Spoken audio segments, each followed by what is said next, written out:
At the end of the day, they're trying to do mind control. The trauma still persists. That's cruel. Oh. Welcome to the Conspiracast podcast about MK Ultra. MK Ultra was something that I thought was very professional, like very by the books, but when I found out that it was really underneath everything, like nobody wanted to know, it just made me realize that the US government has this huge power in all its institutions and nobody really checks unless they are called out or proven to be true. And I think that's relevant today because this it's an era of just people mistrusting the government. This is the overview of the timeline of MK Ultra. So originally, it was Project Bluebird for 1 year, and that's when the first project started. It was used using LSD to control behavior and extract information from people.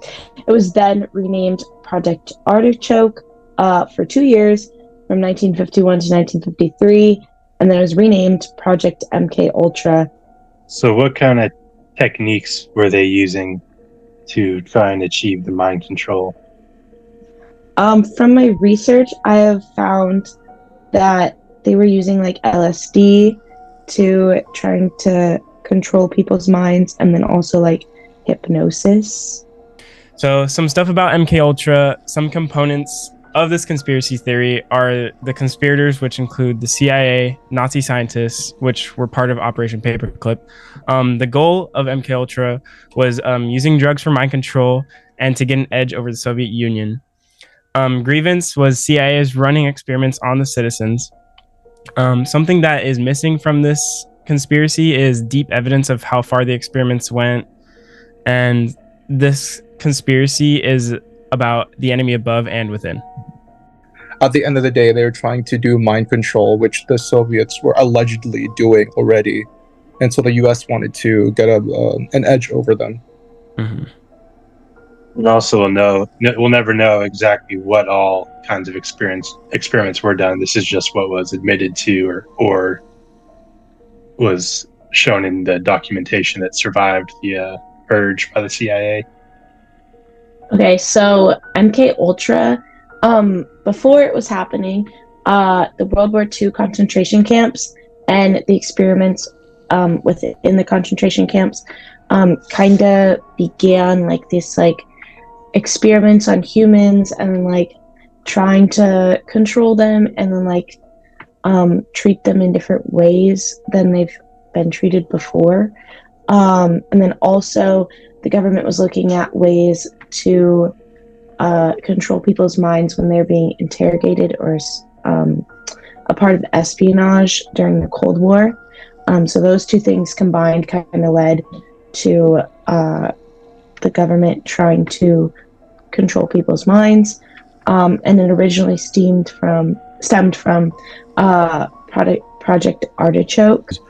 Even with all the whistleblowers, I mean, we have a lot of information. Now, I know we don't have a huge amount, but for the most part, we do have enough to say that this was true through all the evidence. I mean, yeah, obviously they tried to destroy some of it. So obviously that had to be somewhat true. If they were trying to destroy it, there's got to be a small chance that was true.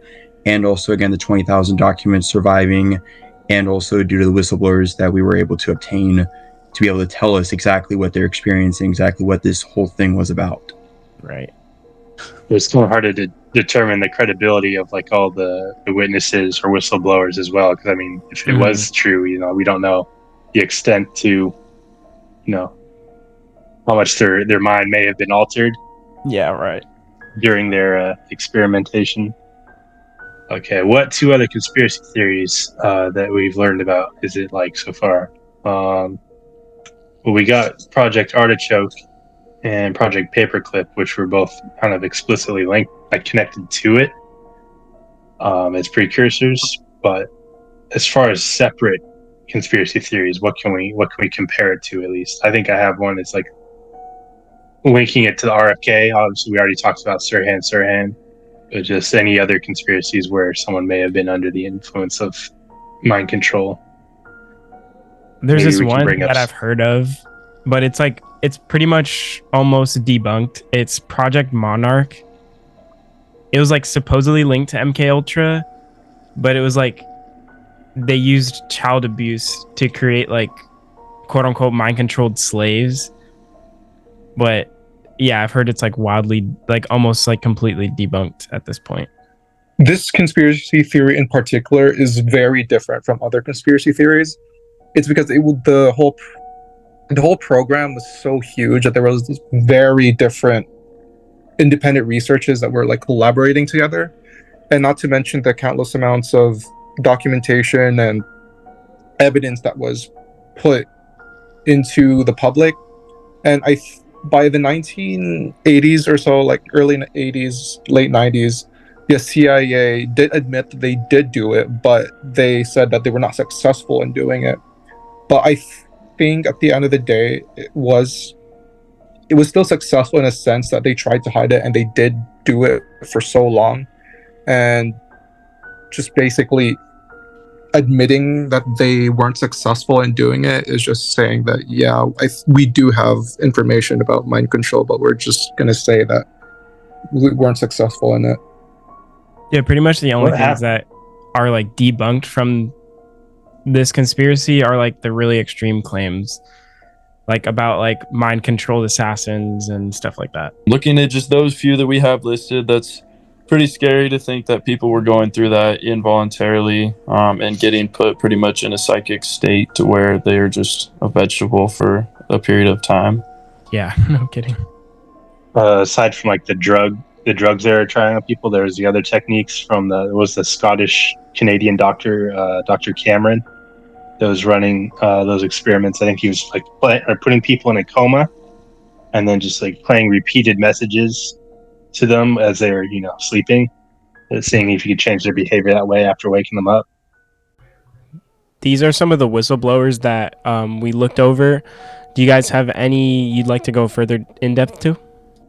I'd like to go into detail with the whole Frank Olson story, because he was actually part of the CIA, working with the CIA, and they tested on their own. So basically, in November 1953, Olson was like at a retreat party, and he was given LSD without knowledge by a CIA chemist. I think his name was Sidney Gottlieb, and they were the head of MK Ultra at that time. Mhm. And after being like laced with LSD, he experienced a very, like, I wouldn't say breakdown, but like he had a wild trip. It was like a very psychological trip, and he was very like paranoid and disturbed. And allegedly, a few days later, he jumped from his death from like a 13th floor in a hotel.